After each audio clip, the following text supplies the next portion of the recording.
का सहसंयोजक कमरेड रमेश पौडेललाई यो दुईटै संगठनको एकता पछाडि पहिलो ऐतिहासिक राष्ट्रिय कार्यकर्ता भेलाको आयोजना गर्नुभएकोमा म संयोजक आजको कार्यक्रमको सभाध्यक्ष रामप्रसाद सापकोटा दीपशिखाज्यू मार्फत यहाँहरू सबैलाई हार्दिक बधाई र धन्यवाद व्यक्त गर्दै यहाँहरू सबैमा म न्यानो जुझारो अभिवादन गर्न चाहन्छु। हामीले एउटा जितेका छौँ, यद्यपि अन्तर्विरोधको नियमलाई हामीले बुझ्दै हो भने वर्गीय अन्तर्विरोध, वर्गभित्रका अन्तर्विरोधहरू, आफ्नो वर्गका अन्तर्विरोधहरू र पार्टीका अन्तर्विरोधहरू मित्रतापूर्ण हुन्छन्। तथापि पनि राष्ट्रिय युवा सङ्घ नेपालले पार्टीको अन्य जनसङ्गठनको तुलनामा आफ्नो एकता प्रक्रियालाई औपचारिक रूपमा घोषणा गरेर राष्ट्रिय कार्यकर्ता भेला सम्पन्न गरेको छ। यो आफैमा गौरवपूर्ण क्षणमा आज तपाईँहरू उपस्थित हुनुहुन्छ। यस बारेमा म तपाईँलाई फेरि पनि बधाई दिन चाहन्छु। सम्भवतः हामी अन्तिम चरणमा प्रवेश गरेका छौँ। यस मानेमा बाहिर रहनुभएका साथीहरूलाई भित्र आउनको लागि अनुरोध भइसकेको छ र यो ऐतिहासिक राष्ट्रिय कार्यकर्ता भेलामा सुरुदेखि अन्त्यसम्म नबस्ने साथीले आन्दोलन र क्रान्तिलाई कतिको नेतृत्व गर्न सक्नुहुन्छ भन्ने प्रश्न पनि उठेको छ जम्मा एक दिनको कार्यक्रममा। यति भनिसके पछाडि बाहिर भएका साथीहरूलाई भित्र आउनु छोडेर फेरि दोहोऱ्याएर भन्नुपर्ला भन्ने मलाई लाग्दैन। नेताहरूले धेरै विषयमा प्रकाश पार्नुभयो। उद्घाटन समारोहमै बोल्ने साथीहरूको आग्रहलाई मैले कार्यक्रमलाई छरितो बनाउने उद्देश्यका कारणले अन्तिममा म बोल्छु भने उद्घाटन समारोहमा बोलेर नेताहरूलाई सुनाउनु पर्ने लोभ पनि ममा थिएन र मिडियाको सामु अनुहार देखाउनु पर्ने लालचा पनि मसँग थिएन। त्यही भएर मैले अन्तिममा बोल्ने अनुरोध गरेँ। उहाँहरूलाई पुरा गरिदिनु हो, धन्यवाद। र म केही आफ्ना पुराना अनुभवहरू र केही आजका सन्दर्भका हाम्रा चुनौतीहरू, हाम्रा कार्यभारहरू, कर्तव्यहरूमा सीमित रहेर तपाईँहरूको सामु सकेसम्म संक्षिप्तमा कुरा राख्ने प्रयत्न गर्छु। हिजो राखेको कुरा अलि धेरै नै संक्षिप्त भयो भनेर पनि साथीहरूले भन्नुभयो। मैले संक्षिप्तमा राख्ने कुराको अभ्यास गर्न खोज्दैछु। काङ्ग्रेसबाट कहिले सिक्नु पर्दो रहेछ क्या। काङ्ग्रेसले यति संक्षिप्तमा धेरै नेताहरू बोल्छन्, हाम्रो चाहिँ 5 जना नेता बोलायो भने दिनभरि सकिन्छ। र अघि विशेष गरेर इन्चार्जको हैसियतले म र संयोजकको हैसियतले दीपशिखा कमरेडको नाम जोडेर नेताहरूले प्रतीकात्मक कुरा गर्नुभयो। जिम्मेवारीका हिसाबले हाम्रो नाम जोडियो। यो तपाईँहरू सबै प्रतिको प्रतीकात्मक कुरा हो। यो भनाइ के हो भने हिजो एउटा खण्डमा हैसियत र युवा सङ्घको बिचमा वैचारिक मात्र होइन, भौतिक पनि द्वन्द्व चल्यो। यो तितो यथार्थ हो। र यो दुईटा सङ्गठन बिचको एकता, यत्रो कम्युनिस्ट पार्टीको एकता भइरहँदा यो दुईटा सङ्गठन बिचको एकता चाहिँ के हुने हो भनेर सारा मान्छेले हेरिरहेका थिए। यो भनेको म र दीपशिखा बिचको प्रतीकमा पनि लिन सकिन्छ, दीपशिखा कमरेड र रमेश कुमारको प्रतीकको रूपमा पनि लिन सकिन्छ। तपाईँहरू आउनुभएका साबिकका युवा सङ्घ साबिकका वैश्यको प्रतिनिधित्व गर्ने केन्द्रीय सदस्यको बिचमा पनि लिन सकिन्छ। तल जिल्लाका संयोजक र सहसंयोजकको बिचको रूपमा पनि यसलाई लिन सकिन्छ। र युवाहरूले चुनौतीलाई अवसरको रूपमा परिणत गर्न सक्छ। अवसरमा चुनौतीहरू देख्न थाल्यो भने त युवाहरूको यात्रा रोकिन्छ। र मलाई के विश्वास छ भने तपाईहरुले चुनौतीलाई अवसरको रूपमा परिणत गर्नुहुनेछ हिजो एउटा खण्डमा हामी जुध्यौँ। पुरानो एउटा साहित्यकारले भन्नुभएको छ, दाजुभाइको अनुहार के अरे शत्रुको अनुहार हेर्न पर्यो भने दाजुभाइको अनुहार हेर्नु भनेर उहाँले भन्नुभएको छ। के सन्दर्भमा भन्नुभएको हो? हामी कम्युनिस्ट पार्टीका कार्यकर्ताहरू, कम्युनिस्ट पार्टीको जनसङ्गठनको कार्यकर्ताको हैसियतले हिजो सङ्क्रमणकालीन अवस्थाको व्यवस्थापन नेताहरूले सही ढङ्गले गर्न नसक्दा हाम्रो बिचमा समस्या द्वन्द्व आयो। त्यसलाई मैले कसरी व्याख्या गर्ने गरेको छु भने दाजुभाइको बिचमा अंशबन्डाको निमित्त झगडा गर्छ र त्यो निकै चर्को जस्तो देखिन्छ। जुन दिन अंशबन्डा मिल्छ त्यतिखेर दाजुभाइको एकता निकै हार्दिकता बढ्नु। अहिले हाम्रो अंशबन्डाको समस्या समाधान भइसकेको छ। यस मानेमा हिजोको हाम्रो झगडा देखेका साथीहरूले हाम्रो एकता निकै सशक्त ढङ्गले देख्नुहुनेछ। यो कुराको शुभारम्भ तपाईँले आज राष्ट्रिय भेलाबाट दिइसक्नु भएको छ। अब यो राष्ट्रिय भेलाबाट दिइसके पछाडि तपाईँले यो एकता प्रदेश तहमा र जिल्ला तहमा र स्थानीय तहमा दिनुपर्नेछ र त्यसको लागि सङ्गठनले सबभन्दा धेरै विश्वास गरेको, सबभन्दा धेरै जिम्मा दिएको र सबभन्दा धेरै भर परेको तपाईँहरू नै हो। अब तपाईँहरूको बिचमा आन्तरिक प्रतिस्पर्धा सुरु हुन्छ। कुन जिल्लाले आफ्नो एकता प्रक्रिया चाँडै टुङ्ग्यायो, कुन जिल्लाले आफ्नो मातहतका सबै प्रक्रिया चाँडै टुङ्ग्यायो भन्ने कुराको प्रतिस्पर्धा हुन्छ। अब तपाईँहरू आजबाट फर्केर घर गइसके पछाडि रातौँ दिन ननिदाइकन नसुनिकन एकताको बाँकी प्रक्रिया तीव्र गतिमा गर्नुपर्ने हुन्छ। अब पार्टीले नै च्यालेन्ज दिएर त नमान्नु होला। पार्टी भन्दा युवासँगले चाँडै एकता प्रक्रिया टुङ्ग्यायो भन्ने मेसेज हामी दिन सक्छौँ भन्ने म भित्र एउटा विश्वास चाहिँ छ। पार्टीको स्थानीय तहका एकता भन्दा पहिला युवासँग एकता टुङ्ग्याउने कुरामा तपाईँहरू लाग्नुहोस्, मेरो तपाईँहरूलाई आग्रह छ। जिल्ला कमिटी कति पाइने भयो? मैले थोरै कुरा युवा सङ्गठनको बारेमा थोरै कुरा म तपाईँलाई राख्न चाहन्छु। हामीले मार्गदर्शक सिद्धान्तको रूपमा मार्क्सवाद, लेनिनवाद र जनताको जनवादलाई स्वीकारेका छौँ। मार्क्सवादले मूलतः समाजलाई हेर्ने दृष्टिकोणका सन्दर्भमा, समाजलाई हेर्ने अर्थशास्त्रीय दृष्टिकोणको सन्दर्भमा र समाज परिवर्तनको सन्दर्भमा यो तीनटा कुरामा हामीलाई गाइड गर्छ। लेनिनवादले हाम्रो सङ्गठनात्मक सञ्चालन पद्धतिको बारेमा हामीलाई गाइड गर्छ। जनताको जनवादले वर्तमान परिवेशमा हाम्रो कार्यनीति के हो र त्यो कार्यनीतिले हामीलाई के कार्यभार दिएको छ र त्यो कार्यभारसित सम्बन्धित रहेर हामीले कस्ता खालका कार्यक्रमहरू सञ्चालन गर्ने यो कुरा हामीलाई गाइड गर्छ। मार्गदर्शक भनेको बाटो, दर्शक भनेको देखाउने। हाम्रो बाटो देखाउने सिद्धान्त हो। विशेष गरेर मार्क्सवादको दर्शन हामी कुन दर्शनबाट गाइडेड छौँ भन्दा हामी द्वन्द्वात्मक भौतिकवादी दृष्टिकोणको दर्शनबाट गाइडेड छौँ। दर्शन भनेको के हो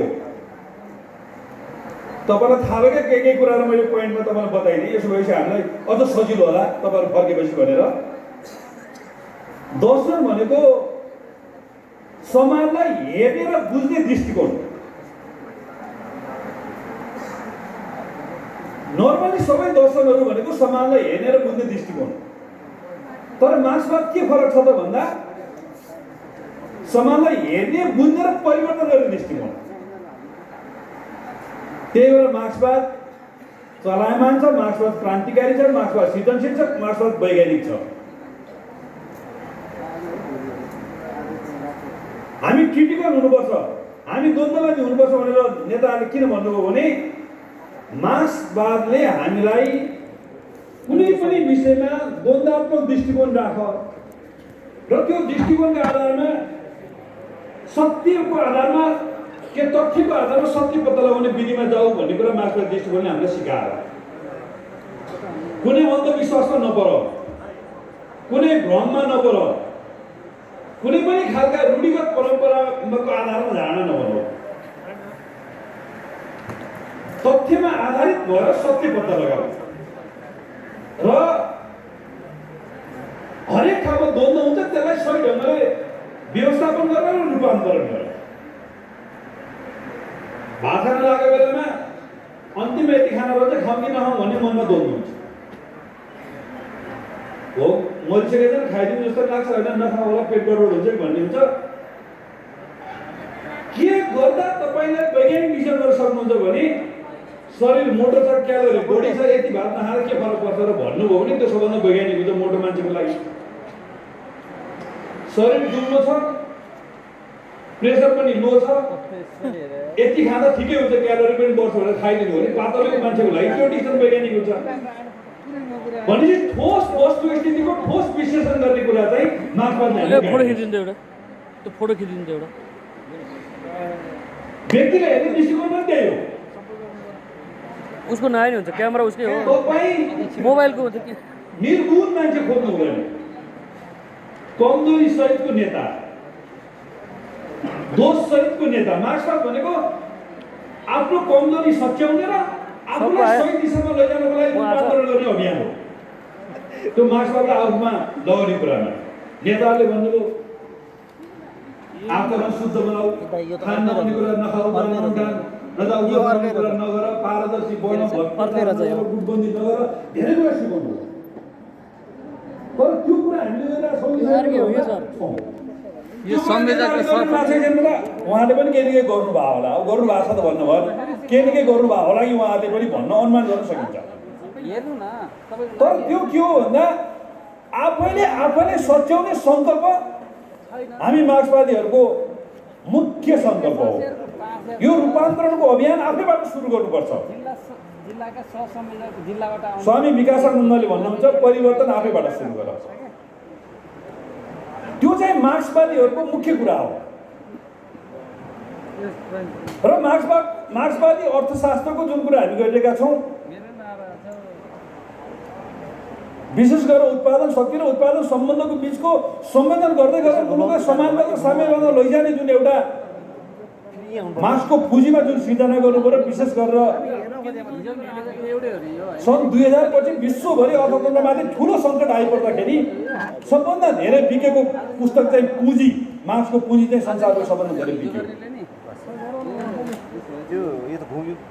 समाज रूपान्तरणका चरणहरूलाई मार्क्सले बडो व्यवस्थित ढङ्गले व्याख्या गरिदिनु भयो हिजो आदिम साम्यवादी युगमा हामी थियौँ आदिम साम्यवादी युग भनेको जङ्गली युग थियो त्यहाँभित्र वर्ग थिएन त्यहाँभित्र असमानता थिएन त्यहाँभित्र शोषण थिएन त्यो सत्ता मातृसत्ता थियो त्यही भएर आदिम भए पनि त्यो साम्यवाद थियो जब स्रोत साधनको कमी हुन थाल्यो खानेकुराको कमी हुन थाल्यो मान्छेका समूह बन्न थाले एक आपसमा झगडा गर्न थाले द्वन्द्व हुन थाल्यो एउटा समूहले जित्यो अर्को समूहले हार्यो हार्ने समूहको पुरुषहरूलाई दास बनाइयो महिलाहरूलाई अर्धाङ्गिनी बनाइयो त्यस पछाडि दासयुगको सुरु भयो शोषण दमन उत्पीडन त्यहाँबाट सुरु भयो त्योभन्दा अगाडिसँग आमाहरू नै त्यो परिवारका मालिक हुने गर्थे मातृसत्ता थियो त्यसपछि पितृसत्ता सुरु भयो किनभने आफूले ल्याएको अर्धाङ्गिनी भनौँ उसबाट जन्मेको बच्चा यो पुरुषको बच्चा हो भन्ने पहिचान भयो नत्र को पुरुषको बच्चा भन्ने पहिचान हुने थिएन त्योभन्दा अगाडि समाजमा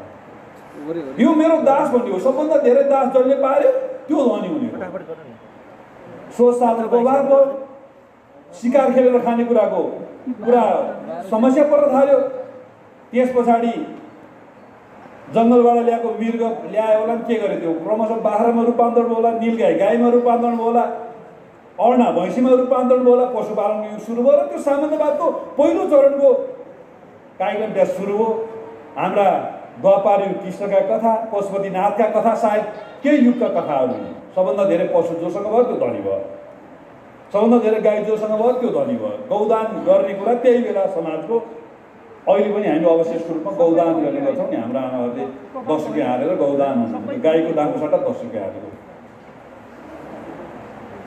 त्यस पछाडि फेरि खेतीपाती युग सुरु भयो रामको युग सीताको युग सीता खेत जोत्दाखेरि निस्किन जनकले भन्ने खालका निस्किन त्यो सामन्तवादी युगमा र दास युगमा त्यसका शोषणका चरित्रहरू फेरि दास युगमा मालिक र दासको बिचमा शोषण भयो सामन्तवादी युगमा सामन्तहरू र किसानहरूको बिचमा शोषण कायम रह्यो। अनि सामन्त युगले पनि समाजलाई सम्बोधन गर्न नसके पछाडि पुँजीवाद युगको सुरु भयो। विशेष गरेर उद्योग धन्दा कल कारखाना अर्थतन्त्रमा व्यापक रूपान्तरण हुन थालेपछि पुँजीवाद युग सुरु भयो र पुँजीवादमा मालिक र मजदुर बिचको शोषण कायम रह्यो। अनि यही युग चलिरहँदा मार्क्स र एङ्गेल्सले कम्युनिस्ट पार्टीको घोषणा पत्र लेख्नुभयो। अनि हाम्रो कम्युनिस्ट पार्टीको झन्डा के राख्नुभयो? हैसिया र हतौडा राख्नुभयो। हैसिया र हतौडा किन राख्नुभयो? सामन्तवादी युगमा हामी सामन्तहरूको पक्षमा छैनौँ, हामी किसानहरूको पक्षमा छौँ र किसानहरूको मुक्ति नै, किसानहरूको हित नै, किसानहरूलाई शोषणमुक्त बनाउने कुरा नै हामी हैसाका पक्षधरहरू हौँ। यस मानेमा हामी कम्युनिस्ट हौँ, हाम्रो चिन्ह हैसा हो। पुँजीवादीहरूको शोषणमा मजदुरहरू भनेका हतौडाका प्रतीकहरू न, हामी मजदुरका प्रतिनिधि हौँ, हामी श्रमजीवी सर्वहारावर्गको प्रतिनिधि हौँ। यो मजदुरहरूलाई, यो किसानहरूलाई राज्यको मूल प्रभावमा, मूल सत्तामा नल्याएसम्म हाम्रो क्रान्ति सम्पन्न हुँदैन। यस मानेमा हामी हतौडाका पक्षधर हौँ। हैसा हतौडा यस मानेमा हाम्रो पार्टीको झन्डा रह्यो र समाज रूपान्तरणको कुरालाई क्रान्तिसँग जोड्नु हो। क्रान्ति भनेको परिवर्तन, रूपान्तरण। प्रत्येक महिनाको 1 गतेलाई हामी सङ्क्रान्ति भन्छौँ, त्यो चाहिँ महिनाको परिवर्तन। प्रत्येक वर्षको 1 गतेलाई नयाँ वर्षको सङ्क्रान्ति भन्छौँ। अनि त्यो दिन जे गर्यो वर्षभरि त्यही गरिन्छौँ, त्यो दिन राम्रो राम्रो कुरा गर्ने भने सिकाउने चलन छ। त्यो क्रान्ति भनेको के हो भने समाज रूपान्तरणलाई तीव्र गतिमा लैजाने कुरा चाहिँ क्रान्ति हो। भनेपछि हामी सामन्तवादको सामुन नष्ट गरिसकेका त छैनौँ, तर अलमोस्ट सामान्यतया सामन्तवाद हाम्रो समाजमा सकियो। अब हामी पुँजीवादतर्फको यात्रामा तीव्र गतिमा गइरहेका छौँ। अब हामी यो पुँजीवादी क्रान्ति, जसलाई अहिले हामी जनताको जनवादी क्रान्ति भन्छौँ, त्यो सम्पन्न गरेर समाजवाद साम्यवादसँग पुग्ने आजको मुख्य कार्यभारै नेपाल कम्युनिस्ट पार्टीको कार्यभार हो। यो कुरा हामीले बुझ्न आवश्यक छ। यति कुरा बुझ्यो भने युवासँग बुझिन्छ। र मार्क्सले के भन्नुभयो? क्रान्तिको मुख्य शक्तिको, क्रान्तिका मुख्य नायक नायिकाहरू को हुन् भन्दा त्यही हैसावाला र त्यही हतौडावालाहरू चाहिँ मुख्य शक्ति हुन्। जसले हैसा बोक्छ, जसले हतौडा बोक्छ, उनीहरू क्रान्तिका मुख्य शक्तिहरू हुन्। भनेपछि हामी युवाहरू के हौँ त? हामी युवाहरू क्रान्तिका सहायक शक्ति हौँ। हामी त्यो किसानहरूको, त्यो मजदुरहरूको सहयोगी शक्ति हौँ। यति कुरा बुझेपछि हामीले युवासँग बुझ्छौँ। अब हाम्रो दायित्व के हो त? हामी एउटा सहायक शक्तिको हिसाबले अब हामीले पार्टीसँग कसरी दायित्व गर्छौँ र क्रान्तिको नेतृत्व कसले गर्छ त? मुख्य शक्ति उनीहरू हुन्, सहायक शक्ति हामी हो भने चाहिँ क्रान्तिको नेतृत्व कसले गर्छ? क्रान्तिको नेतृत्व कम्युनिस्ट पार्टीले गर्छ। कसले गर्छ? कम्युनिस्ट पार्टीले गर्छ। कस्तो कम्युनिस्ट पार्टीले गर्छ भन्दा जनतामा आधारित सशक्त र अनुशासित कार्यकर्ता भएको पार्टी जुन अहिले हामीले बनाइरहेका छौँ, जनवादी केन्द्रीयताको सङ्गठनात्मक सिद्धान्तलाई अङ्गीकार गरिरहेको कम्युनिस्ट पार्टीले क्रान्तिको नेतृत्व गर्छ। नेपालको सन्दर्भमा त्यो पार्टी भनेको कुन पार्टी हो? नेपाल कम्युनिस्ट पार्टी नेकपा हो। त्यही पार्टीले गर्छ क्रान्तिको नेतृत्व। र हामी कम्युनिस्ट पार्टीका सहायक सङ्गठन हौँ। तर कस्तो सहायक सङ्गठन? हाम्रो सङ्गठनको स्वरूप र चरित्र कस्तो रह्यो? जनवर्गीय सङ्गठनको स्वरूप भएको सहायक सङ्गठन। कुरा बुझ्नुभयो नि? पार्टीले संयोजक तपाईँ, सहसंयोजक तपाईँ भनेर तोक्दियो। पार्टीले 251 सदस्य केन्द्रीय कमिटी भनेर तोक्दियो। पार्टीले के तोक्यो त्यो कुरा आत्मसात गऱ्यौँ हामीले। अनि विधान के गर्यो? त्यो कुरालाई समेत समेटेर तपाईँका प्रस्तुत गऱ्यौँ। तपाईँले ताली बजाउनुभयो, पास गर्यो। कुरा बुझ्नुभयो नि? हामी भित्र रहेको सङ्गठनात्मक स्वतन्त्रतालाई पनि उपयोग गऱ्यौँ। योभन्दा मात्र कमिटीहरू हामी बनाउँदैछौँ भनेपछि हामी पार्टीको सहायक सङ्गठन हौँ, हामी क्रान्तिका सहायक सङ्गठन हौँ। अब हाम्रो नेतृत्व कस्तो रह्यो? ठाडो तेर्सो ठाडो र तेर्सो नेतृत्वको बीचको सन्तुलन नै तपाईको नेतृत्वको कार्यकुशलता हो। कहिले हामी ठाडो नेतृत्वको कुरा गर्दा तेर्सो बिर्सिन्छ, कहिले तेर्सो नेतृत्वको कुरा गर्दा ठाडो बिर्सिन्छ। युवा सङ्घको केन्द्रीय कमिटीको मातहतमा माथिल्लो कमिटीको मातहत तल्लो कमिटी रहन्छ भन्ने लेनिनवादी संगठन सिद्धान्तको जनवादी केन्द्रको एउटा मुख्य अंश हो। भनेपछि सबभन्दा हाम्रो सर्वोच्च निकाय के भयो? महाधिवेशन। त्यस पछाडि केन्द्रीय कमिटी, राष्ट्रिय परिषद पनि ल्याएको छ अरे हैन विधानमा। राष्ट्रिय परिषद नीतिगत निर्णय गर्ने सभामा राष्ट्रिय परिषद, त्यस पछाडिको निर्णय हो। कार्यकारी भूमिका खेल्ने कुरामा केन्द्रीय कमिटी हो। त्योभन्दा तल प्रदेश कमिटी, त्योभन्दा तल जिल्ला, जिल्लाभन्दा तल क्षेत्र, क्षेत्रभन्दा तल स्थानीय तह, त्योभन्दा तल प्रारम्भिक कमिटीहरू। हाम्रो यो ढाँचा रह्यो र अब केन्द्रीय कमिटीले अथवा राष्ट्रिय भेलाले गरेको निर्णयलाई आधार बनाएर केन्द्रीय कमिटीले जे सर्कुलर गर्छ यो त्यो ढङ्गले ठाडो नेतृत्वमा तल जाने हो। तलका अधिवेशनहरू त्यो ढङ्गले गर्ने भए। तर अहिले पनि मैले भने हामी क्रान्तिको पनि सहायक सङ्गठन र पार्टीको पनि सहायक सङ्गठन भएको हुनाले प्रदेश कमिटीमा तपाईँले नेतृत्व छानिरहँदा, अधिवेशन गरिरहँदा, गतिविधि गरिरहँदा पार्टीको प्रदेश कमिटीसँग तपाईँले तेर्सो सम्बन्ध जोड्नै पर्छ। जिल्ला र स्थानीय तहमा तपाईँले यी तमाम कार्यक्रम गरिरहँदा हामीलाई केन्द्रले यो आदेश दिएको छ, हामीलाई मतलब छैन भन्न पाइएन। तपाईँले जिल्लासँग त्यो जोडिनै पर्छ।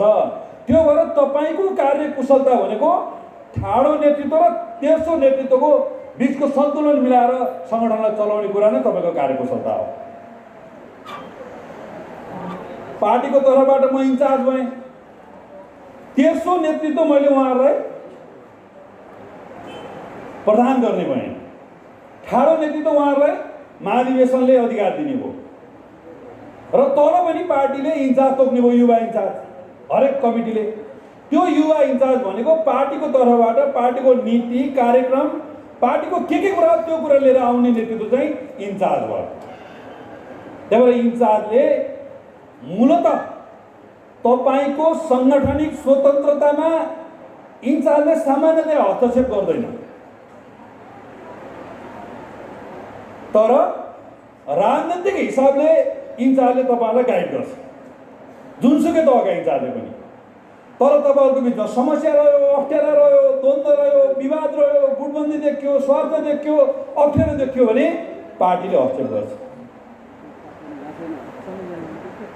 जनसङ्गठन मात्रै भएको भए गर्न थिएन, सहायक सङ्गठन भएपछि गर्ने भयो। अब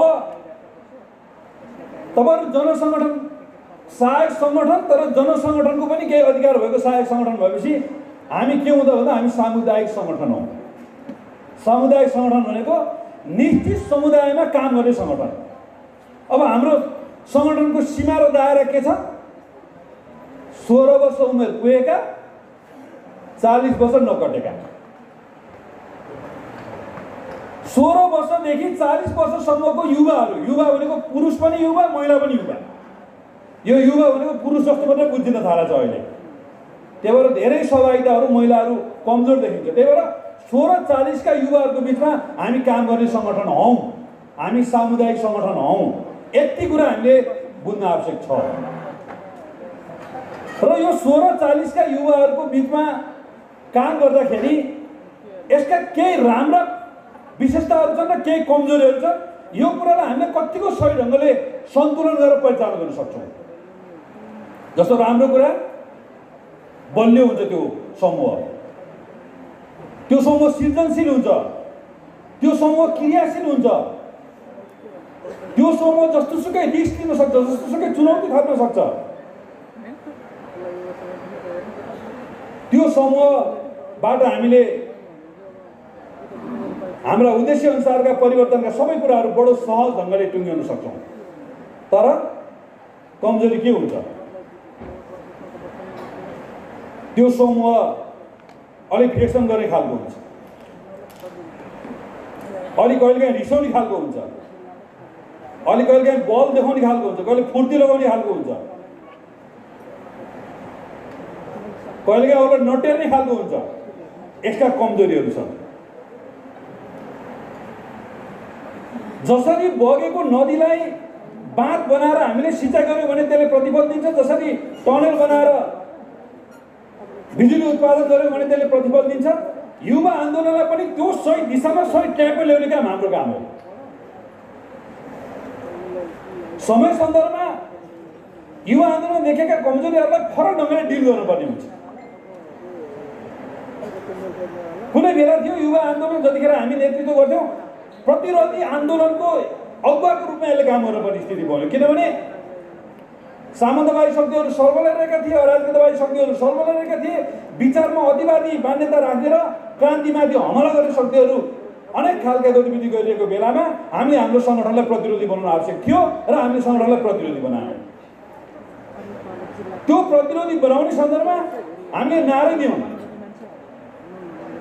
कपाल पालेका पुरुष युवा, कपाल काटेका महिला युवा, च्यातेका प्यान्ट लाउने पुरुष युवा, हाफ प्यान्ट लाउने महिला युवा, सबै वेलकम टु युवा सङ्घ भनेर हामीले नारा लगायौँ। त्यो निकै प्रभावकारी पनि भयो। त्यसले हामीले रूपान्तरणको एउटा अभियान चलायौँ। हामीले भन्दै के भन्यौँ भने महिनाको 2 इन्च कपाल काट्नुहोस् भन्यौँ, 1 वर्षमा त्यो लामो कपाल भएको भाइको कपालै हरायो। खुल्ला चुरोट खाइरहेको भाइले लुकेर खाऊ भने टोयलेट गर्नु थाल्यो। क्रमशः उसले चुरोट खान छोड्यो। हिजो नारायण काजी गणले वस्तुनिष्ठ हुनुपर्छ भनेर जुन सुझाव दिनुभयो, युवा आन्दोलनलाई रूपान्तरणको त्यो दिशामा हामीले लग्यौँ। त्यही भएर हामीले त्यतिखेर नारा के दियौँ भने रहर लाग्दो, भर लाग्दो र डर लाग्दो सङ्गठनै आजको युवा सङ्गठनको स्वरूप हुनुपर्छ भनेर हामीले नारा दियौँ। रहर लाग्दो किनभने आजको युवा हरेक हिसाबले रहर लाग्दो हुनुपर्छ। हामीसँग अरू सिक्नु पर्यो। दाइले लगाएको जस्तो कोट, दिदीले लगाएको जस्तो ड्रेस होइन, के हो कस्तो सिकाउने हो, एउटा हामीले बरु एउटा छलफल गरेर एउटा बनाउँ कोड, ड्रेस कोड बनाउने हो कि के बनाउने हो होइन। मैले मन्त्री भएपछि रेगुलर टोपी लाउन थालेँ, धेरै साथीहरू टोपी लाउन थाल्नु भएको छ। यसले राष्ट्रिय उद्योगलाई सपोर्ट पनि गर्यो, हाम्रो राष्ट्रिय पहिचानलाई पनि सपोर्ट गर्यो।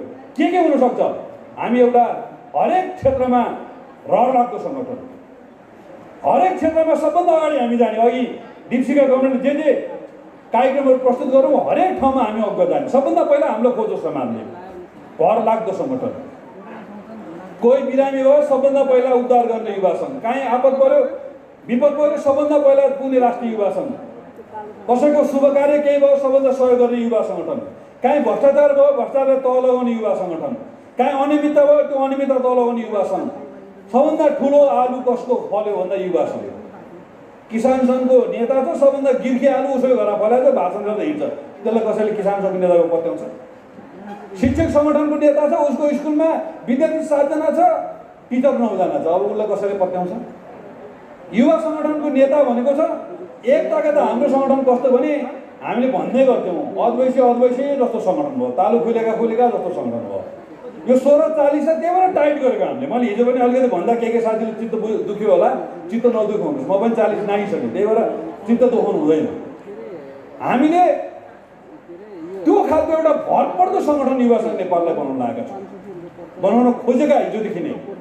डर लाग्दो चाहिँ राख्ने कि नराख्ने भने निकै बहस भयो, विवाद भयो। डर लाग्दो चाहिँ किन भनेको भने यो कम्युनिस्ट पार्टी चाहिँ कस्तो रहेछ भने जसले पनि हेप्ने, पञ्चायतले पनि हेपेको छ, काहीँले पनि हेपेको छ, आक्रमण गरेको छ, के गरेको छ होइन। यिनीहरू त सोधा छन् केही गर्दैन भनेर हाम्रो त समाजमा इज्जतै छैन। अनि मैले भन्ने गर्थेँ घरमा कुकुरको कान समातेन केही गर्दैन, पुच्छा समातेन केही गर्दैन, त्यो बच्चाले कुकुरले हेपे गर्छ। मुसो आयो भने भाग्छ किनभने मुसोले टोक्छ। त्यही भएर युवा सङ्गठनको जुझारु चरित्रलाई हामीले कायम राख्नै पर्छ। आज सोसियल मिडियाबाट के अज्ञान भनेर केपी ओलीलाई नङ्ग्याएको छ, प्रचण्डलाई नङ्ग्याएको छ, नेतालाई नङ्ग्याएको छ, हाम्रो कार्यक्रम र नीतिलाई खुइलाएको छ, सारा कुरा गरेको छ। त्यसको पछाडि 20-50 जना मान्छे गएका छन्, माइतीहरू उभिएका छन्। युवा सङ्घ कहाँ छ भन्दा एकता प्रक्रिया टुङ्गिन लाग्दैछ। कहिलेसम्म टुङ्गिन्छ एकता प्रक्रिया? यो कुरालाई सशक्त ढङ्गले प्रतिरोध गर्ने कुरा नै युवा सङ्घको आजको तपाईँहरूको एउटा मुख्य कार्यक्रम, यो नै एउटा मुख्य कार्यक्रम हो। कानुनलाई हातमा लिएर होइन, कानुनलाई साथमा लिएर, प्रहरी प्रशासनको सहयोग लिएर। सङ्गठनको घोषित नीति त होइन होला सायद, चितवन र ललितपुरमा साथीहरूले अलिअलि यसो प्रतिरक्षात्मक कार्यक्रम गर्न थाल्नु भएको थियो। देशभरि हाम्रो प्रचण्ड गणले भन्नुहुन्छ च्यानमा गएर अस्ताइसकेका भूतहरूले जुन अभियान चलाउनु खोजेको थिए त्यो लगभग तह लागेको छ। अब देशभरि यस्ता अभियानहरू तपाईँले चलाउनु पर्नेछ।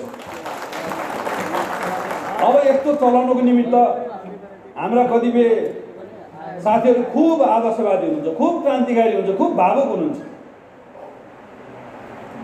पार्टीको सिद्धान्तको बारेमा, कायमको बारेमा, सरकारको बारेमा फेसबुकमा जे मन लाग्यो त्यही लेखिदिनुहुन्छ, नेताको बारेमा जे मन लाग्यो त्यही लेखिदिनुहुन्छ। त्यसो गरिसके पछाडि अब हामी त्यो अराजक गतिविधि गरेर तल आउने कि आफ्नो पार्टीको मान्छेलाई तल आउने भनेर साथीहरूले गरेको क्वेसन सोध्नुहुन्छ। मैले अघि पनि भने अन्तर्विरोध दुई खालको हुन्छ। सामन्तवादीहरूसँगको अन्तर्विरोध, दलाल नोकरशाहीहरूसँगको अन्तर्विरोध शत्रुतापूर्ण पनि हुन्छ। तर आफूभित्रको अन्तर्विरोध मित्रतापूर्ण हुन्छ र उहाँहरूलाई मित्रतापूर्ण ढङ्गले सम्झाउने, बुझाउने र त्यस्ता कमेन्टहरू नगर्न, त्यस्ता स्ट्याटसहरू नलेख्नको लागि हामीले अनुरोध गर्ने।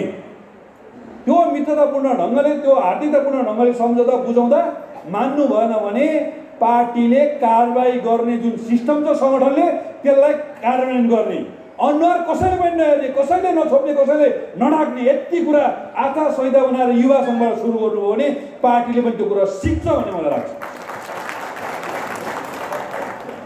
सङ्गठनमा दुईटा कुरा हुन्छ अरे, पद नपाउन्जेल आक्रोश बढ्छ अरे, पद पाएपछि लोभ बढ्छ अरे। दुई खालको कुराबाट हामी सचेत हुनुपर्छ। कथित वाम बुद्धिजीवी भन्नेहरू अहिले मिडियामा खुब ठुल्ठुले बढ्छ, चाहे त्यो सुरेन्द्र भण्डारी अहिले बाटो बिराएर अर्को दिशामा गइसके, चाहे सुरेन्द्र केसी। उनीहरू किन भन्दा कम्युनिस्ट पार्टी सत्तामा हुँदाखेरि के ठुल्ठुला पोस्ट पाइन्छ भनेर आकांक्षा राखेका थिए, पाएनन्। त्यो आक्रोश उनीहरू पोख्दैछ। कतिपय पदमा गएकाहरू लोभमा फसेर भ्रष्टाचार गरेर के गरेर बिग्रेका छन्। हामी युवाहरूले पद नपाउँदा आक्रोशित हुने र पद पाउँदा लोभमा फस्ने कुराबाट चाहिँ बडो सचेत हुनुपर्छ। र तपाईँ सामाजिक आन्दोलनको नेता हुने अभियान तपाईँ सँगसँगै जानु भएको छ भने तपाईँले औपचारिक कुनै पद नपाउँदा पनि तपाईँलाई कुनै नोक्सानी हुँदैन। कहिलेकाहीँ औपचारिक पद प्राप्त नहुन पनि सक्छ। मेरै राजनीतिक जीवन भन्नुहुन्छ भने 70 देखि 74सम्म म कुनै औपचारिक पद बिना बसेँ, तर त्यसले मलाई कहिल्यै नोक्सान गरेन, त्यसले मलाई सधैँ फाइदा गरायो। संसदमा चुनाव हारेको मान्छे मन्त्री बनायो, पार्टीको केन्द्रीय कमिटी बनायो, अहिले युवा सङ्घ इन्चार्जको जिम्मा दिँदैछ, भइएला नभइएला मन्त्री फेरि हुने हो कि भनेर चर्चा हुन थालेको। त्यही भएर पदले मात्रै स्थापित हुन्छ भन्ने कुरा चाहिँ हामीले यो कुराबाट मुक्त हुनुपर्छ। समाजवादमा पुग्ने हाम्रो अर्थतन्त्रलाई सच्याउने, विशेष गरेर हिजो राजनीतिक कर्मीहरूले अर्थतन्त्रको सूचाङ्कहरू कण्ठ गरेर हामीले राजनीति गऱ्यौँ। हामी मार्क्सवादी भएको हुनाले अर्थतन्त्रको सूचाङ्क कण्ठ गरेन, सूचाङ्कलाई फेर्ने हो। त्यो फेरेर के गर्न सक्छौँ? शपथ ग्रहणमा हिजो वाइसएलले पनि सुरु गर्यो, हामीले बुटोल महाधिवेशनबाट सुरु गऱ्यौँ। म उत्पादनको काममा लाग्नेछु, राज्यलाई कर तिर्नेछु। नेताले खुब प्रशंसा गर्नुभयो। अर्थतन्त्रको सूचाङ्क फेर्ने कुराको अभियान यही हो। शपथ ग्रहणमा सायद हामी नै पहिलो सङ्गठन हो जसले यो कुरा लेखेको छ, अरू कसैले लेखेको छ जस्तो मलाई लाग्दैन। त्यसको लागि यहाँभित्रका अनियमितता, यहाँभित्रका भ्रष्टाचारलाई हामी कसरी रोक्ने? दीपशिखा कमरेडले विभिन्न जनताको सरकार राख्ने अफिसहरूमा हामीले अभियान चलाउने भन्नुभयो, तर यो अभियान चलाउन हामी बडो सचेत हुनुपर्छ। मेरो एउटा साथी थियो गाडीको व्यवसाय गर्ने, अनि उसले मलाई के सुझाव दियो भने गाडी चाहिँ नि चिने जाने नाताको त कसैले पनि नकिन्नु भन्नु है भन्थे। किन भनेको गाडी किनेपछि ड्राइभरले गडबडी गर्छ अरे, कन्डक्टरले जिम्मा दिएपछि ड्राइभर र कन्डक्टर मिलेर गडबडी गरिदिन्छन् अरे, छोरालाई जिम्मा दिएपछि ड्राइभरले छोरालाई मुङ्लिनमा लान्छ अरे, मसिनो चामलको भात, घिउ हालेको दाल, अनि त्यसपछि फलमासी भएको चाहिँ मटन खानिदिएपछि ड्राइभरसँग मिलेर छोराले नै गडबडी गर्छ। त्यही भएर गाडी व्यवसाय भने चाहिँ छोरो बिगार्ने व्यवसाय भनेर भन्थ्यो। कहिले चाहिँ भ्रष्टाचार विरुद्धको अभियानमा सुशासनको पक्षको अभियान चलाइरहँदा हामी नै फस्ने खालको डर हुन्छ। मालपोतमा भएको भ्रष्टाचारलाई कन्ट्रोल गर्न पठायो, अनि त्यही सुब्बा साहब त्यही अधिकारी मिलेर 10-20 हजार लिएर अर्को कुरा मिलाएर आउलान् भन्ने डर खतरा चाहिँ हुन्छ।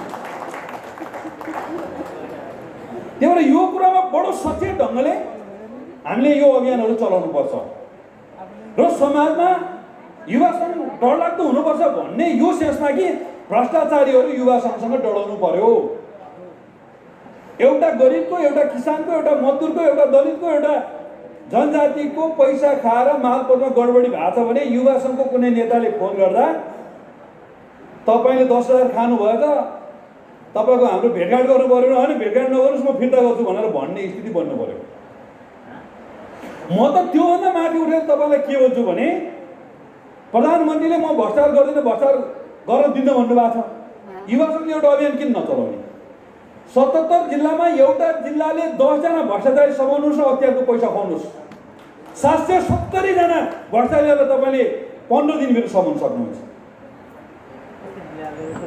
धेरै ठुलो अभियान गर्नै पर्दैन।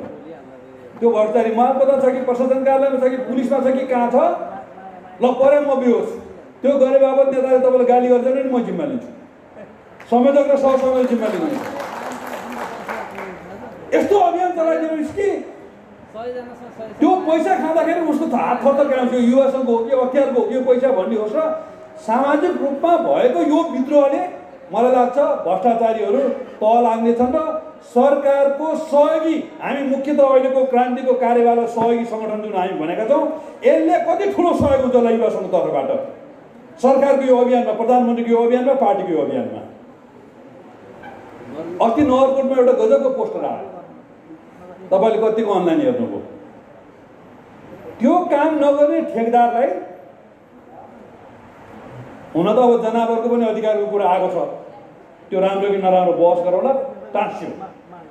त्यसले राम्रै दबाब सिर्जना गर्यो। हेर्नुहोस् अहिले ग्राभेल हाल्न थाल्यो, नत्र यो चुनावमा सबभन्दा धेरै नेकपालाई चाहिँ त्यही बाटो देखाएर काँले गाली गरेको थियो।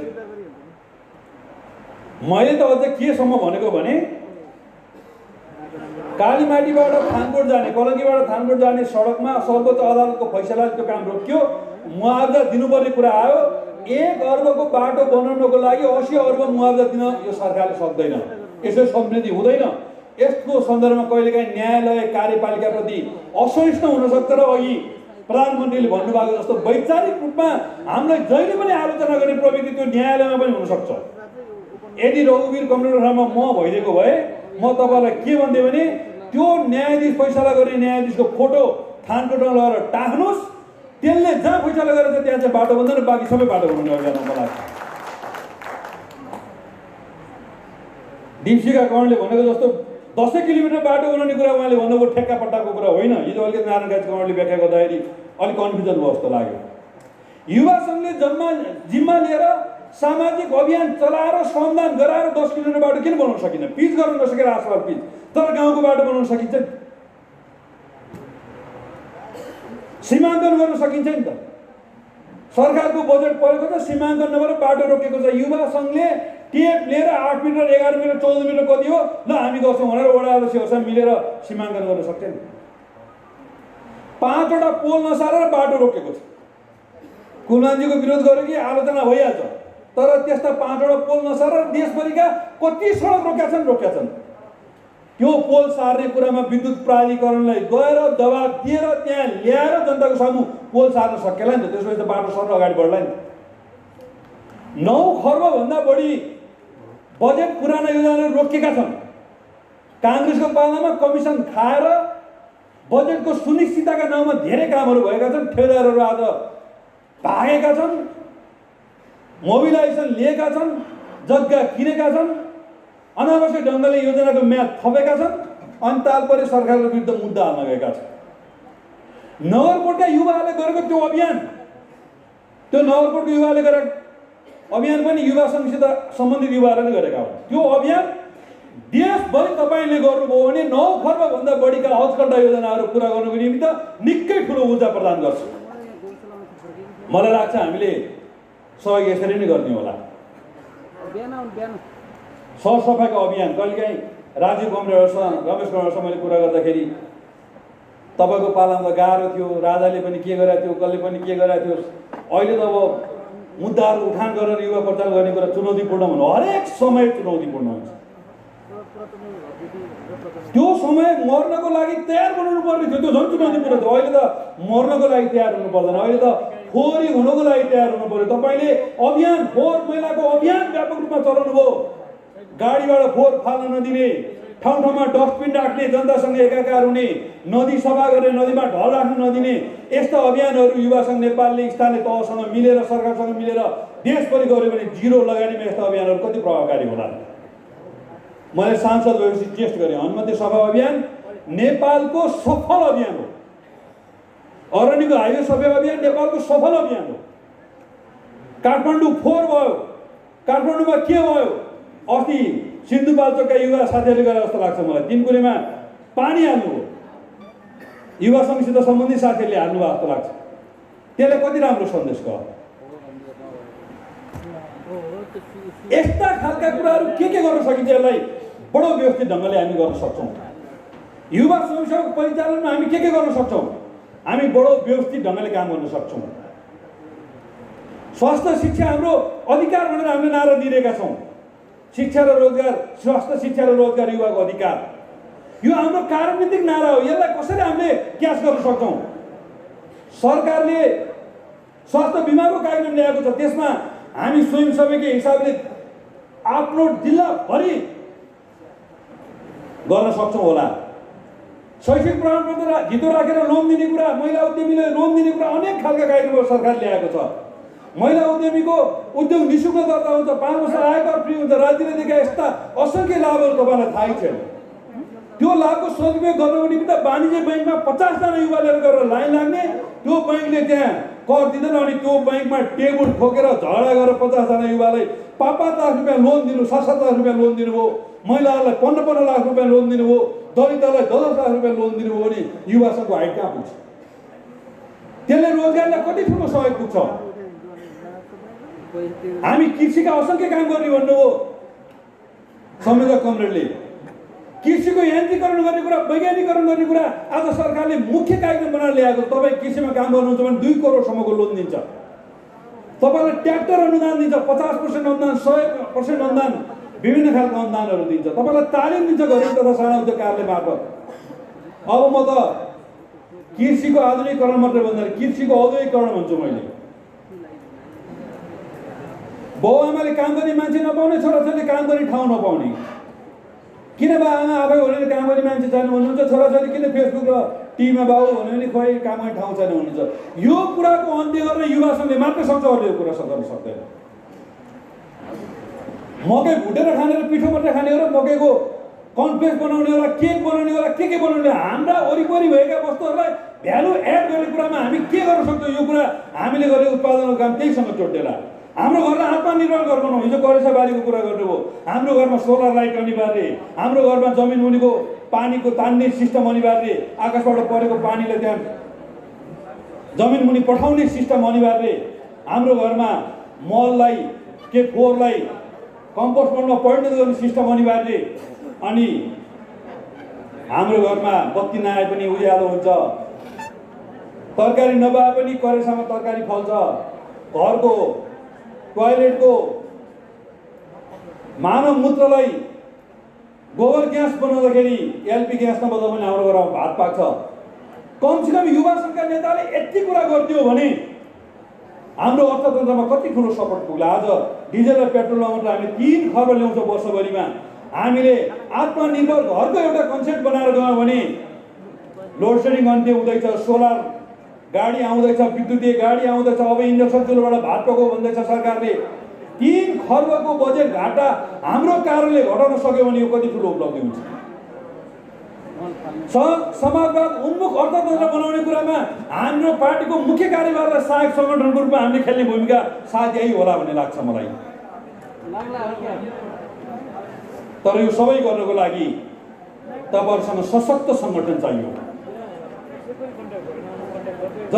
लेनिनवादी सङ्गठनको सिद्धान्तलाई सही ढङ्गले व्याख्या गर्नको लागि हिजो हामीले के भन्यौँ भने वैचारिक र जुझारु कार्यकर्ता भएको सङ्गठन भन्यौँ। वैचारिक र जुझारु किन भन्यौँ भने विचार बिनाको जुझारुपन गुण्डागर्दीमा परिणत हुँदो रहेछ। हिजो हाम्रो अनुभवले देखा विचार छैन, सिद्धान्त छैन, बुझिया छैन, जुझारुपन छ भनेपछि उसले कन्डक्टर कुट्दै हिँड्छ, गरिबलाई कुट्छ, किसानलाई कुट्छ, दलितलाई कुट्छ, आफ्नो बल त्यहाँमाथि प्रयोग गर्छ किनभने उसको वैचारिक सैद्धान्तिक ज्ञान छैन।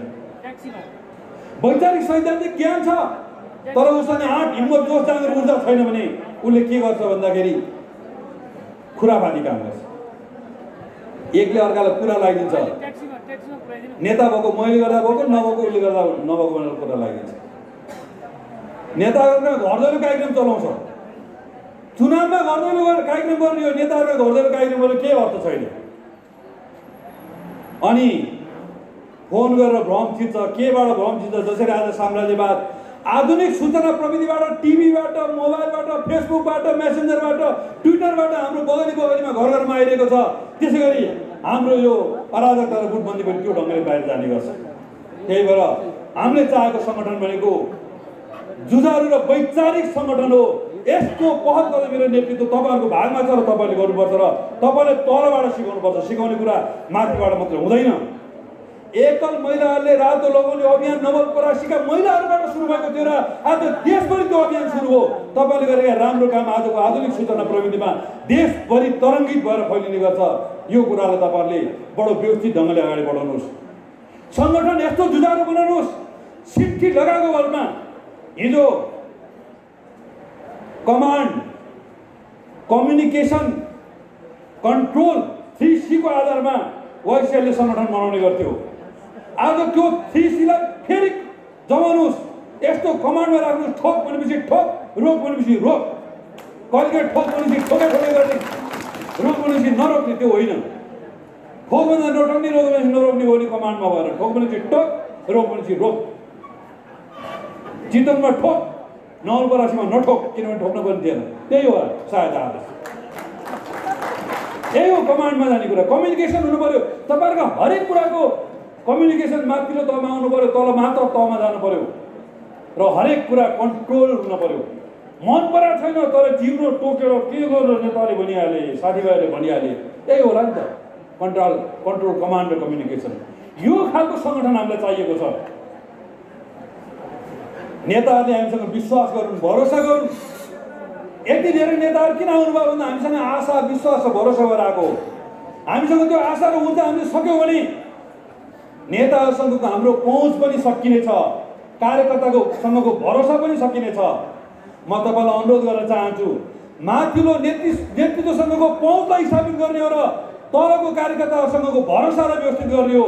यो पहुँच र भरोसालाई सन्तुलित ढङ्गले जसले लान सक्छ त्यही नेता भन्छ। यो कुरालाई तपाईँहरू अगाडि बढाउनुहोस्। युवाहरूमा भएको निराशालाई तिर्नुहोस्।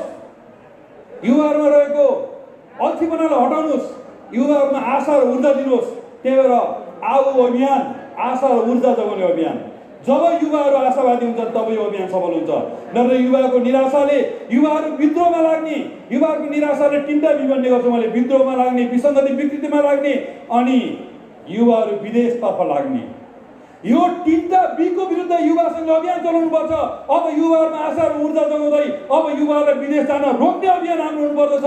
विकृति विसङ्गतिमा हटाउने अभियान हाम्रो हुनुपर्छ र विद्रोहमा नलाग्ने अभियान हाम्रो हुनुपर्छ। यही हो अबको युवा आन्दोलनको सङ्गठनात्मक कार्यक्रमहरू, सङ्गठनात्मक हाम्रा उद्देश्यहरू यिनै हुनुपर्छ भन्ने मलाई लाग्छ। हामी समाजवाद उन्मुख अर्थतन्त्रको कुरा गरिरहेका हुँदा शिक्षा कसरी फ्री दिन सकिन्छ, स्वास्थ्य कसरी फ्री दिन सकिन्छ, सार्वजनिक यातायात कसरी फ्री दिन सकिन्छ, आजको सूचना प्रविधिलाई प्रयोग गरेर तपाईँ इन्जिनियर हुनुहुन्छ, वैज्ञानिक हुनुहुन्छ, यस्तो एउटा अवधारणा ल्याउनुहोस् जसको कारणले हामी, जस्तो स्वास्थ्य बिमाको कारणले आज हामी निःशुल्क स्वास्थ्यको ठाउँमा पुगेका छौँ भने शिक्षामा के गर्न सकिन्छ, यस्तो एउटा कन्सेप्ट दिउँ। यो सरकारलाई थिङ्क ट्याङ्क खोज्नको निमित्त प्राध्यापकहरूको कलेजमा आज नेताहरू पुग्नु भएको छ। थिङ्क ट्याङ्क खोज्नको निमित्त कलेजका प्राध्यापकहरू होइन, फिल्डका युवाहरूको बिचमा नेताहरू आउने खालको वातावरण बनाउनुहोस्। यो खालको अभ्यास तपाईँहरू हातदेखि गर्नुहोस्। म यो सुझाव तपाईँलाई दिन चाहन्छु। र फेरि पनि यो तमाम कुरा गर्नको निमित्त सङ्गठित र शक्तिशाली सङ्गठन, जुझारु एकताबद्ध अभियान र नेताहरूको भरोसा, कार्यकर्ताको भरोसा र नेताहरूको विश्वास बोकेको सङ्गठन यो बनाउन आवश्यक छ। बिचमा जसरी सङ्क्रमणकालले हरेक क्षेत्रमा ग्रस्त गर्यो अलिअलि हामीलाई पनि समस्या पारेको छ। किनभने जस्तो समाज त्यस्तै जनता, जस्तो जनता त्यस्तै नेता। यद्यपि समाजको चेतनाभन्दा, जनताको चेतनाभन्दा नेताको चेतना एक स्टेप अगाडि आउनुपर्ने हो। त्यसमा कहिलेकाहीँ हामी फुस्केको जस्तो, चिप्लेको जस्तो अनुभूति हुन्छ मलाई। अब म अन्तिममा पुगेँ।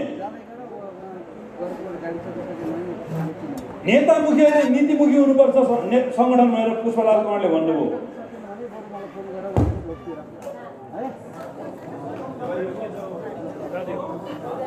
राम्रो कुरा आइरहेको थियो।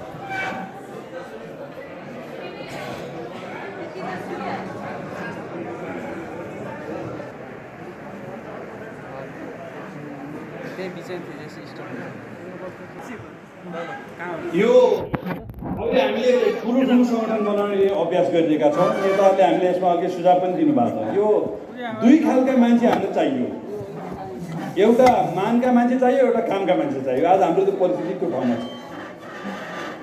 त्यही भएर कामका मान्छे नछुटोस् भन्ने कुरामा पनि हामीले ध्यान दिएका छौँ, मानका मान्छेलाई मान पनि पुगोस् भनेर पनि ध्यान दिएका छौँ। त्यही भएर सङ्गठन अलिक ठुलो भएको छ। यो कुरालाई ध्यान दिएर तल तपाईँले बनाउनुपर्छ। तर सङ्गठन तलका सङ्गठन चाहिँ जति सक्दो सानो बनाउनुपर्छ। हामीले पिरामिड खालको सङ्गठन बनाउनुपर्छ र जति धेरै ठाउँमा सङ्गठन ठिक्कको सङ्ख्याको सङ्गठन बनायो भने हामी धेरै छरिदो काम गर्न सक्छौँ। नेता प्रधान होइन नीति प्रधान हुनुपर्छ भनेर पुष्पलाल कँवरले भन्नुभयो। मलाई चाहिँ यसको सन्तुलन हुनुपर्छ जस्तो लाग्छ। मैले पुष्पलाल कँवरको कुराहरूको खण्डन गरेर खोजेँ होइन कि कस्तो रहेछ भने यदि सायद प्रचण्ड नहुनु भएको थियो भने यो मुलुकमा जनयुद्ध कठिनै हुन्थ्यो कि सायद मदन भण्डारी नभएको भए नेकपा एमाले तत्कालीन नेकपा एमाले त्यो ठाउँमा पुग्नु थिएन कि सायद मनमोहन अधिकारी नभएको भएर प्रगतिशील सुधारका त्यति धेरै कार्यक्रम नगरेको भए कम्युनिस्ट पार्टीपट्टिको जनताको आकर्षण धेरै हुन्थेन कि सायद दुईटा पार्टीको अध्यक्ष केपी ओली र प्रचण्ड नभएको भए नेपालको कम्युनिस्ट आन्दोलन यो उचाइमा पुग्ने थिएन कि जस्तो लाग्छ मलाई।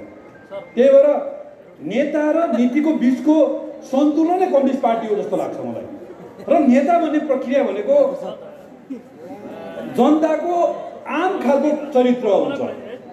जस्तो आम खालको चरित्र भनेको सानो कुरा रिसाउँछ, सानो कुरामा ढुर्की लगाउँछ, सानो कुरामा चित्त दुखाउँछ, सानो व्यवहारमा समस्या ल्याउँछ। जब त्यो कुराबाट ऊ पार लाउँदै आउँछ अनि ऊ नेता भन्न थाल्छ। हामी भन्छौँ नि हिजोसम्म झगडा गरेर नेता आज मिल्यो, केपी ओली प्रचण्ड अस्तिसम्म झगडा गर्दै अहिले मिले, यस्तै त रहेछ नि भनेर सुनिन्छ। त्यहाँपछि त्यो उसले के बुझेको छैन भने उसको चेतना स्तरभन्दा प्रचण्ड र केपी ओलीको चेतना स्तर धेरै उच्च छ। उनीहरू इस्युमा मात्रै झगडा गरेका हुन्। उनीहरूको सास सिमाना मिचेको न्युमा 3 पुस्तासम्म झगडा नभएको जस्तो झगडा होइन। किनभने उसको चेतना त्यो थियो। सास सिमाना कुरा मिल्दा पनि बोलचाल भएन उसको। तर उहाँहरूको चेतना त्यो होइन। हामी नेता हुने अभियान भनेको आम चरित्रबाट विशिष्ट चरित्रमा आफूलाई विकास गर्दै लैजाने हो। एउटा सानो उदाहरण दिन्छु म। हिजो दीपशिखा गणले भन्नुभयो तपाईँ त खुट्टा नखप्टाइकन लामो समय बस्नु हुँदो रहेछ भन्नुभयो। अनि मैले भने यो मैले सिकेँ राजनीतिमा लागेर भने। कसरी भन्नुभयो भने वामदेव कमललाई एउटा कार्यक्रममा बोलाएको प्रमुख अतिथि भएर मपट्टि बस्नुभएको उहाँको खुट्टा मड्केको थियो होइन, मभन्दा अर्को साइडको खुट्टा मड्केको थियो। उहाँले मड्केको खुट्टा माथि अर्को खुट्टा राख्नुभयो। अनि मैले के भने तपाईँको मड्केको खुट्टा माथि अरू खुट्टा किन राखेको, त्यो खुट्टा चाहिँ मड्केको खुट्टा चाहिँ माथि राख्नु न भन्दा अब महेश वर्ष त उसै त मसँग त्यति खुसी छैन जस्तो लाग्छ मलाई। खुट्टा यता तेर्साएर बस्थ्यो भने त झन् के होला भन्नु उहाँले मलाई। त्यो कुराले मैले यदि छोयो कि वास्तवमा खुट्टा फप्टेर बस्ने, खुट्टा यता फर्काएर बस्ने, हामी बस्छौँ नि बसिरहेको हुन्छ, एउटा खुट्टा अरू खुट्टा यतातिर फर्काएर एकदम त्यो बसिरहेको हुन्छ नि। त्यो कुरा मैले सिकेँ र यति लामो समय म त्यसरी बसेँ कि सानो कुरा पनि सिकिँदो रहेछ नि त। अस्ति सी जिनपिङले टोस्ट पार्टीमा एउटा त्यो चेस गरेको तपाईँले कतिको याद गर्नु खुद चर्चामा आयो। हाम्रो राष्ट्रपतिज्यूको भन्दा उहाँको तल थियो टोस्ट गरेको कुरा। अब हाम्रो चाहिँ चलन के हुन्छ भने कसैले स्याउ ल्याइदियो भने सबभन्दा पहिला स्याउ खान जान्छौँ नि होइन। अहिले सी जिनपिङको किताब आयो सबभन्दा पहिला कसले लिने भनेर त मन पनि आइसकेको छ हामीलाई। धन्न नेताले रोक्नु भयो होइन, किन पछि हुँदा भागा हुँदैन कि भन्ने छ नि त। अब सी जिनपिङले किन त्यसो गरेको त भन्दा उहाँले सम्मान गरेको। त्यो चेस गर्ने कुरा चाहिँ चाइनिज कल्चरमा चाहिँ माथि लाने भनेर चाहिँ हेप्या भन्ने हुन्छ, त्यही भएर तल लानुहुन्छ। यस्ता धेरै कुराहरू यो राजनीतिबाट सिक्ने कुरा रहेछ। सबभन्दा सानो जो हुन्छ, सबभन्दा हल्कासँग जो प्रस्तुत हुन्छ, सबभन्दा सरल ढङ्गले जो प्रस्तुत हुन्छ त्यो सधैँ टिक्छ। मैले भन्ने गर्छु नेता कार्यकर्ता र जनताको सम्बन्ध भनेको चाहिँ कस्तो हुन्छ अरे भने माछा र किराको जस्तो हुन्छ अरे। पानी भयो भने माछाले हरेक किरा खाइदिन्छ, गाँडतिर ठ्याट्ट खान्छ। पानी सुकेपछि किराले माछा खाइदिन्छ। हामीसँग कार्यकर्ता पङ्क्ति छ, हामीसँग जनता छ भने हामी हरेक त्यस्ता अवरोधहरूलाई तलाइदिन्छौँ, ठिक पारिदिन्छौँ। हाम्रो कार्यकर्ताको पङ्क्ति हामीसँग सक्यो र जनता हामीसँग सक्यो भने त्यो तत्त्वले हामीलाई खाइदिन्छ। त्यही भएर यति कुरा विचार गरेर जानुहोस्, नेता बन्ने अभियानमा लाग्नुहोस्। भोलि ठुल्ठुलो नेता भएपछि इन्टरभ्यू दिँदाखेरि तपाईँको प्रेरणा के हो भन्दा YCL र युवा सङ्घ एकता प्रक्रिया पछाडि भएको पहिलो राष्ट्रिय कार्यकर्ता भेलामा नेताले दिएको प्रशिक्षण नै मेरो निमित्त प्रेरणाको स्रोत र म त्यो कारणले आएँ भन्ने ढङ्गले अगाडि बढ्नुहोस्। ढिलासँग बस्नुभयो, ध्यान दिएर सुन्नुभयो, धन्यवाद छ। अभिवादन।